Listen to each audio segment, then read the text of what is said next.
আসসালামু আলাইকুম বন্ধুরা, আপনারা দেখতে পাচ্ছেন আজকের ভিডিওতে আমাদের হাতে রয়েছে ই পেপার হ্যাট প্লাস। তো আমরা যদি এটা একটু ওপেন করি,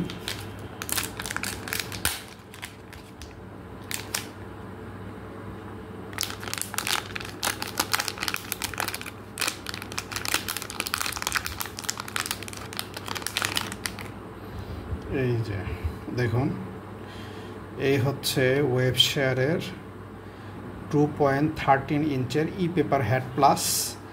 এটা আপনার রাসবেরি পাইয়ের সাথে আপনি কিন্তু খুব ইজিলি এটাকে কানেক্ট করতে পারবেন।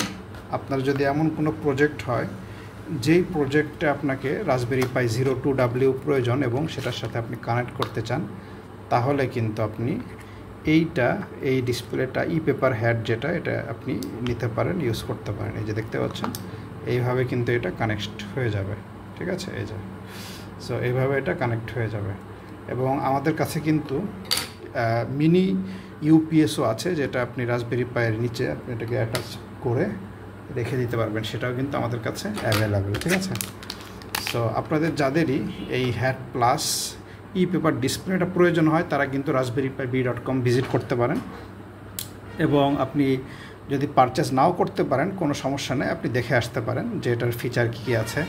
এবং একটা মজার বিষয় বলি, এটাতে কিন্তু ইঙ্ক ইউজ করা হয়, অর্থাৎ ইলেকট্রনিক ইঙ্ক ব্যবহার করা হয়, যেটাতে সবসময় এটা কিন্তু স্থির থাকে। অর্থাৎ আপনি যদি একবার এখানে কিছু প্রিন্ট করেন, লেখেন, তাহলে সেটা কিন্তু পাওয়ার অফ হওয়ার সাথে সাথে কিন্তু চলে যাবে না, বরং এটা থেকে যাবে যতক্ষণ পর্যন্ত আপনি আবার প্রোগ্রামেটিক্যালি রাসবেরি পাইয়ের মাধ্যমে প্রোগ্রামেটিক্যালি এটাকে ক্লিন না করবেন। এটা কিন্তু আপনার সব সময় এটা স্টিকি হয়ে থাকবে, এটা লেগেই থাকবে, এটা কিন্তু চলে যাবে না। ঠিক আছে, তো এটাই হচ্ছে একটা বিশেষ গুণ। এবং এগুলা ই পেপার ডিসপ্লে এখন বেশ জনপ্রিয়। আপনারা চাইলে ইউটিউবেও সার্চ করে দেখতে পারেন এটার কী কী কাজ। তো আমরা অতি শীঘ্রই অন্য কোনো ভিডিওতে একটা ডিভাইস বানিয়ে, আমরা একটা প্রজেক্ট বানিয়ে আপনাদেরকে দেখাবো। আপনারা আশা করি ওইটাতে আরও বিস্তারিত দেখতে পাবেন এবং মজা পাবেন। তো সেই পর্যন্ত ভালো থাকবেন সবাই, এবং আজকের মতো ভিডিও এখানে শেষ করছি। আসসালামু আলাইকুম।